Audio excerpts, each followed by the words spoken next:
Boa tarde a todos. Sintam-se bem aconchegados na nossa casa, porque para nós é um prazer imenso estarmos todas segundas-feiras aqui juntos, que com certeza juntos nos fortalecemos de maneira mais intensa ainda. Desde que aqui chegamos, quando entramos na casa, a equipe espiritual já está nos analisando, nos auxiliando. Então, por isso é necessário e sempre insistimos no silêncio. O silêncio é a primeira prece e só através dele é que nós vamos conseguir essa tranquilidade, essa paz e assim conseguirmos de maneira mais intensa nos sentirmos bem. Então, quem ainda não desligou os celulares, por favor, este é o momento. Agora nós vamos então fazer uma prece para todos nós aqui presentes. Querido Deus, em Tua mão coloco meu dia, a minha vida, os meus familiares e amigos. Em Ti eu deposito toda a minha confiança. Abençoa, Senhor, cada decisão que eu tomar, cada escolha que eu fizer. E ensina-me a fazer sempre a Tua vontade. Não me deixes tropeçar e desistir, mas fortaleça-me para que eu possa sempre prosseguir. Fica conosco, Senhor, e que Jesus nos abençoe. A explanação de hoje está a cargo da nossa amiga Yara.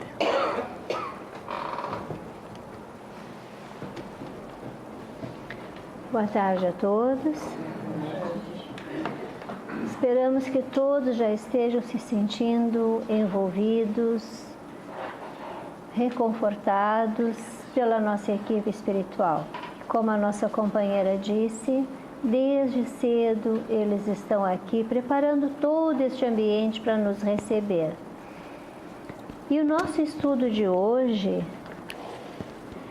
é do capítulo 10º do Evangelho segundo o Espiritismo, item 11, 12, 13 e 13 do Evangelho, que é: não julgueis, a fim de que não sejais julgados. Aquele que estiver sem pecado, lhe atire a primeira pedra. Nós vamos contar um fato verdadeiro, real, não é tirado de livro. É uma vivência de uma pessoa. Há muitos anos atrás, um advogado muito bem conceituado, ele trabalhava numa empresa muito grande, mas ele era muito criticado pelos seus colegas e por vizinhanças que sabiam quem ele era, porque ele trabalhava numa grande empresa e ele tinha um vencimento, um salário muito alto. Era daquelas pessoas que ganhavam muito bem e que muitos até sonhavam em ganhar tão bem como ele ganhava. Era um salário realmente bem alto, bem considerado. Mas ele era muito criticado. Por quê? Ele tinha uma vida para lá de simples. Ele não morava em um casarão. Esse era o primeiro passo, né? Como que um homem desse mora nessa casa aí, né? Tão simplesinha para uma pessoa que ganha tão bem, né? Trabalha na empresa tal, mas era ali que ele morava. Ele não ostentava nada, não tinha carro. Isso era uma coisa também muito... não tem carro, né? Como que não tem carro um homem desse? Vai a pé para o trabalho, pega o ônibus, ou vai de carona, Como? Onde é que ele soca o dinheiro? Na empresa, os colegas diziam que ele era sovina, mão fechada. Então, ele padecia sempre, mas ele não respondia, não comentava e levava a vida dele. Um belo dia, também por curiosidade, um dos chefes, né, um dos empresários, resolveu, para matar a curiosidade, oferecer uma carona para ele. E ele aceitou a carona do chefe, né? Vamos aceitar. Quando chegaram na casa dele, que ele morava também num bairro, não era no centro da cidade, o chefe olhou e disse: mas não é possível, tu moras aqui? É, aqui que eu moro. Cadê o teu carro? Não, eu não tenho carro, não tenho condições de ter carro. Como assim não tem condições? Ele disse: bom, se o senhor tiver um pouco de paciência e quiser descer, eu lhe mostro tudo. Então, o chefe, para matar a curiosidade, desceu do carro e foi então conhecer o segredo daquele tão excelente funcionário. Entrando na casa, ele começou a chamar fulano, fulano, fulano, fulano, uma criançada enorme à sua volta. 11 filhos adotivos, sendo que 3 portadores de necessidades especiais, bem graves. 2 filhos na universidade. A esposa era doente, muito grave, mas era ela que administrava a casa, cuidava das crianças, né? Tinha que levar o médico, ela fazia tudo, ajudando o marido. Nos finais de semana, quando ele tinha folga, ele ficava em casa, auxiliando a esposa em todas as tarefas, brincar com as crianças, passear com aqueles, os que tinham deficiências, né? Procurar, na medida do possível, distraí-los, agradá-los. Os maiores também colaboravam e ele ainda ajudava nos estudos. Então, era uma vida de bastante trabalho e dedicação, né, com a família. E aí ele explicou: eu gasto muito com os 3 que são portadores de necessidades especiais, porque as medicações deles são muito caras, o tratamento é muito caro, todos eles precisam de fisioterapia, todos eles precisam de um atendimento especial. Então eu gasto muito com estes meus 3 filhos. Os outros que estão na universidade também se gasta, porque para manter na faculdade, para poder comprar tudo que eles precisam, né, e mantê-los, isso que eles vão de forma muito simples para a faculdade. E tem os que estão na escola ainda, que frequentam a escola regular, que também precisam de assistência, alimentação, o vestuário, abrigo e todas as necessidades. A esposa também, que precisava sempre de assistência, sempre de medicação especial. Então, era uma vida que ele tinha um bom salário, sim, mas ele aplicava tudo que ganhava com estes filhos, com a família, com a esposa. Então, ele não se dava esse conforto de morar num palacete, numa casa bem melhor, e nem ter um carro para se locomover. Quando o chefe ficou sabendo disso, levou, além de surpreso, ele ficou envergonhado, porque ele não supunha que havia isso, porque ele nunca contou o que ele fazia. Ele nunca disse que adotava crianças. Ele não achava que não era preciso, porque ele fazia aquilo porque ele queria.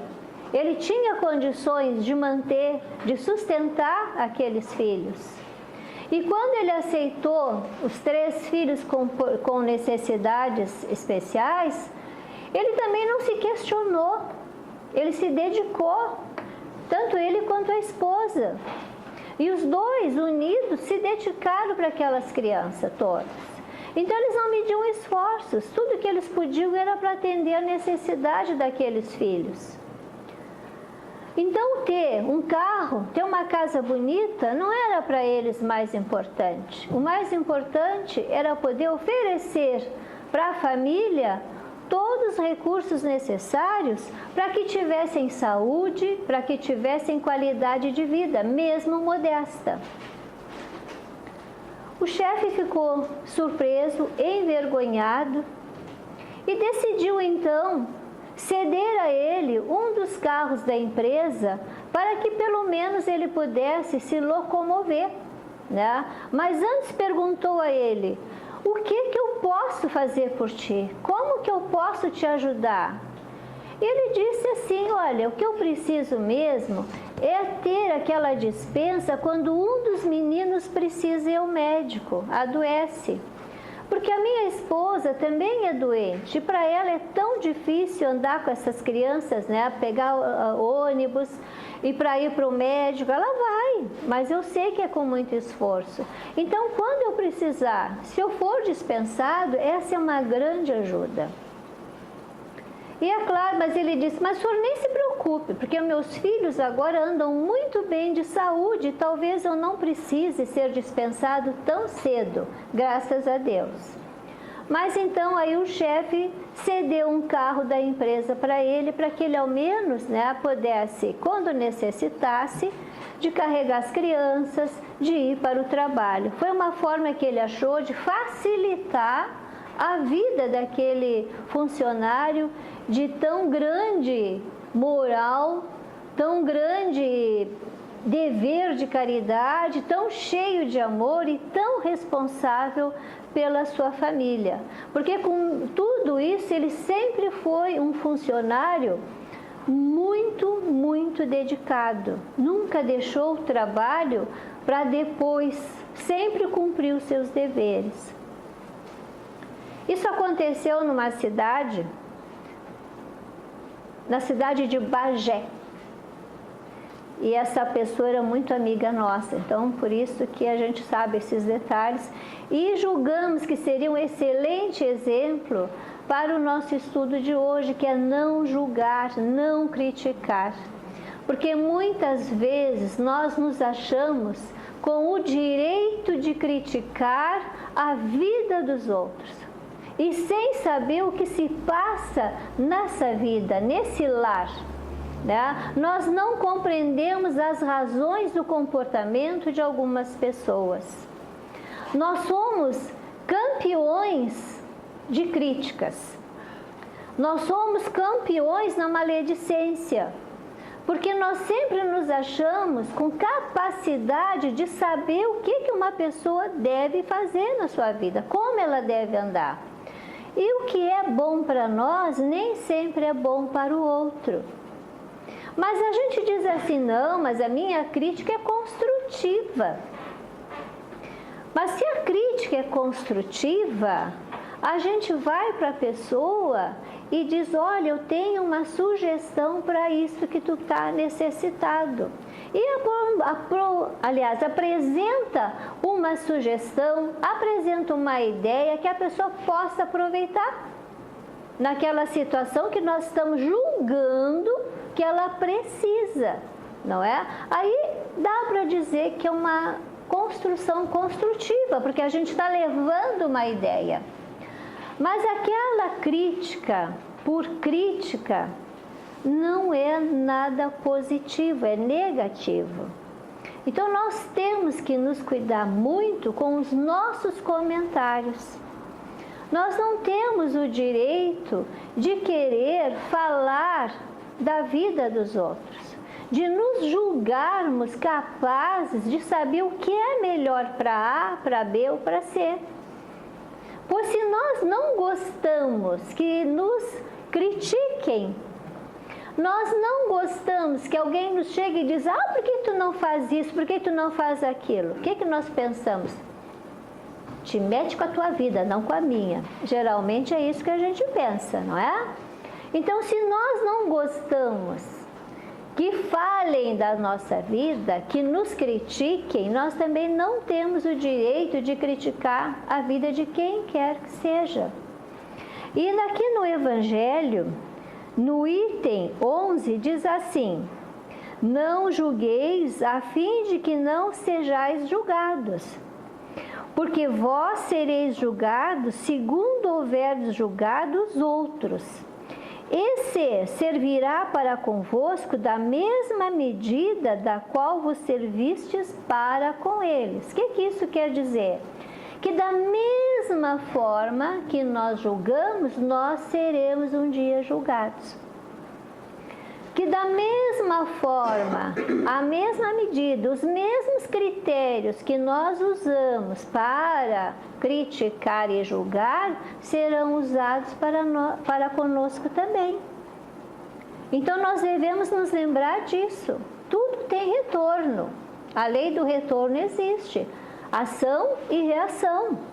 Então nós temos que nos cuidar muito. Um dos maiores problemas que a humanidade ainda carrega é a da maledicência.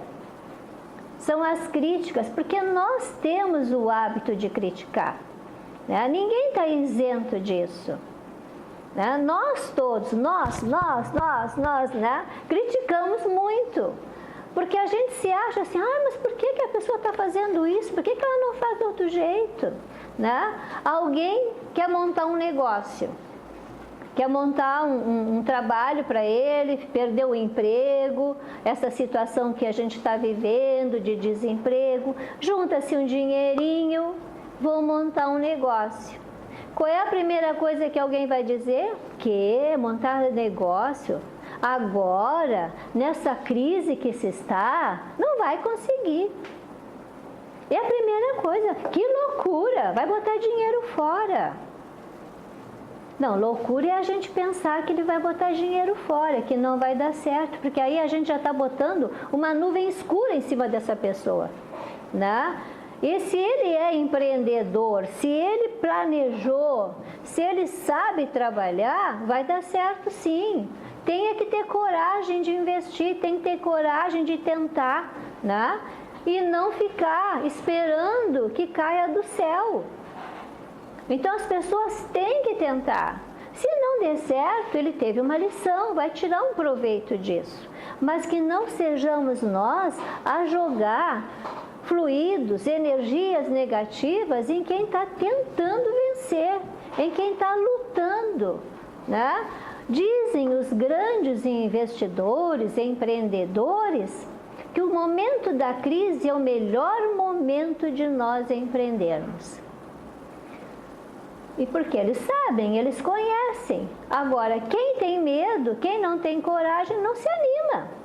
Mas não pode criticar quem tem coragem, quem vai adiante, quem está na luta, que está batalhando, que quer vencer. Então, nós temos que perder essa mania de sermos negativos. É por isso que muita coisa não dá certo na nossa vida. Porque quando se fala em fazer algo, diz assim, não, mas não dá certo, isso não dá, né? Por que não? Tentou. Às vezes não tentou, nem pensou. Então nós temos que ser positivos, acreditar que tudo pode dar certo, sim. Se fizermos direitinho, se a gente planeja, se a gente estuda, pode dar certo, sim. Não vamos pensar de forma tão negativa. Não ajuda a ninguém, nem a nós mesmos. Também no Evangelho, no item 13, diz assim: aquele que estiver sem pecado, lhe atire a primeira pedra, disse Jesus. Esta máxima nos faz da indulgência um dever, porque não há ninguém que dela não tenha necessidade para si mesmo. Ela nos ensina que não devemos julgar os outros mais severamente do que julgaríamos a nós mesmos, nem condenar a outrem o que nos desculpamos em nós. Porque geralmente a gente fala, às vezes, de um outro, alguma coisa que nós também fazemos, mas aí a gente justifica. Ah, não, eu fiz isso porque o meu caso era diferente.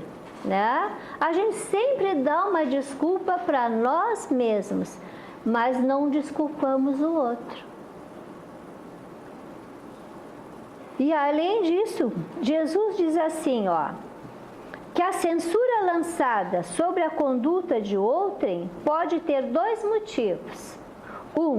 Reprimir o mal ou desacreditar a pessoa cujos atos se criticam. Sendo que este último motivo não tem jamais desculpa porque é a maledicência e da maldade. O primeiro pode ser louvável. Quando a gente quer reprimir o mal, pode ser louvável, né? Porque se alguém está fazendo algo que prejudica muitas outras pessoas, nós podemos reprimir, chamar a atenção, conversar e mostrar que outras pessoas estão sendo prejudicadas com aquela atitude que uma pessoa está tomando. Agora, se nós criticamos por criticar, por desacreditar, por difamar alguém, né? Isso é maldade. Muitas vezes uma pessoa constrói uma vida de trabalho, constrói uma vida inteira de trabalho, de esforço, e aí acontece um deslize na vida dela. Pronto, acabou, porque todo mundo cai em cima. Ela não tem uma chance de provar por que fez aquilo, ou uma chance de dizer qual foi o erro, ela não recebe essa chance.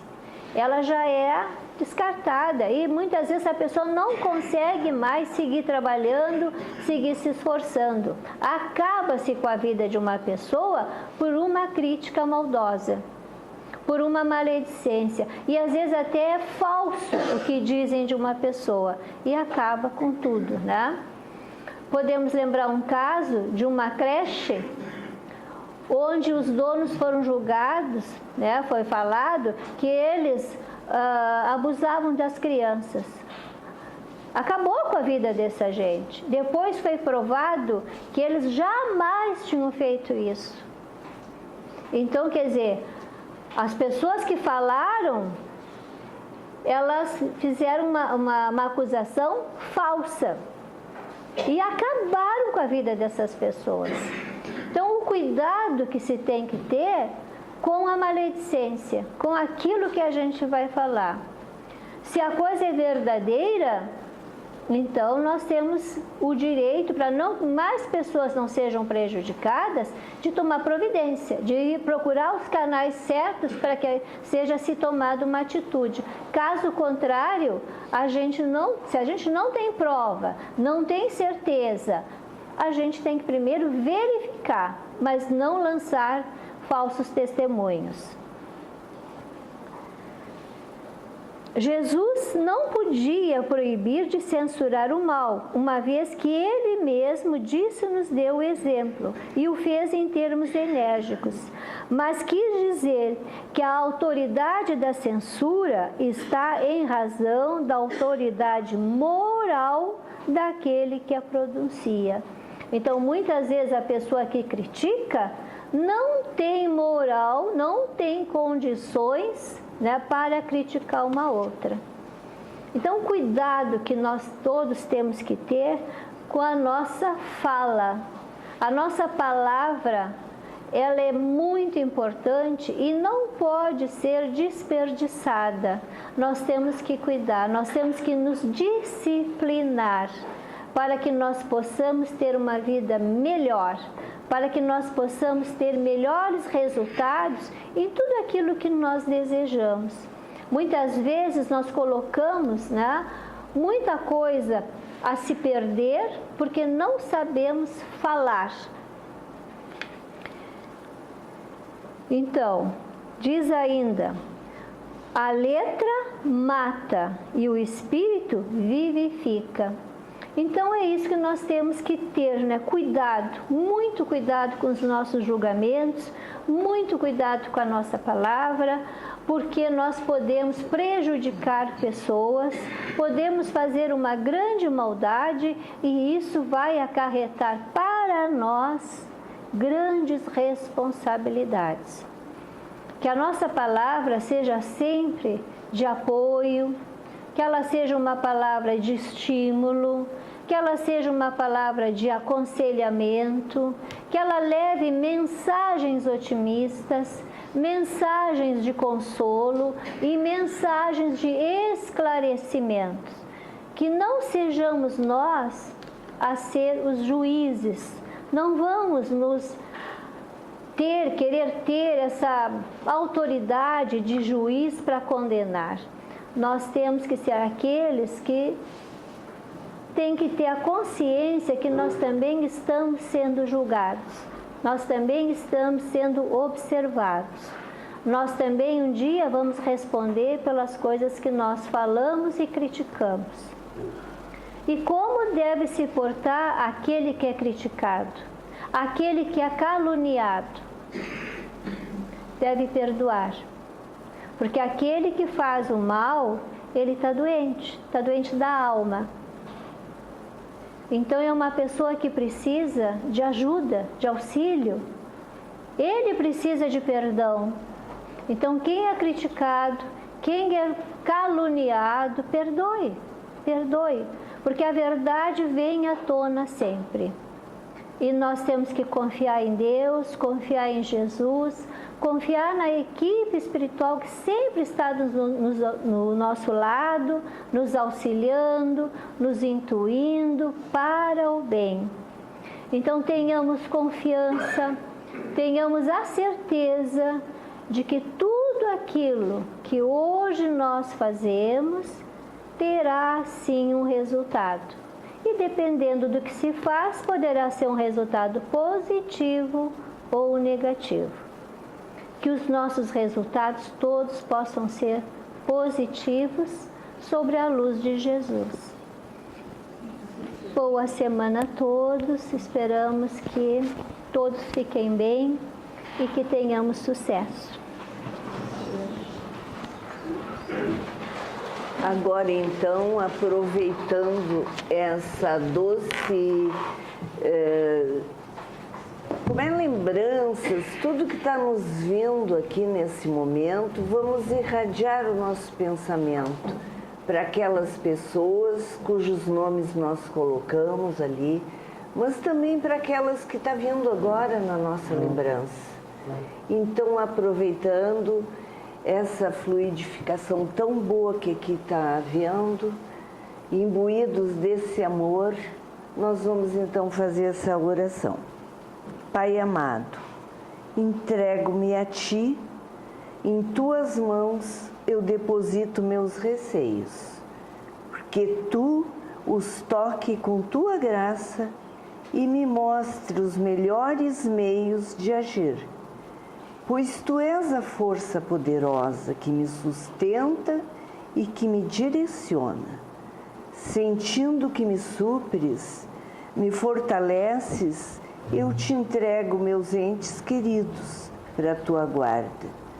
Por tudo eu agradeço o que fazes, a proteção que me dás, pois eu sei que Tu sabes mais do que eu aquilo que realmente preciso. Pai amado, prepara o nosso amanhã, que a saúde não nos falte e nem as Tuas providências, e permanece conosco. Que assim seja.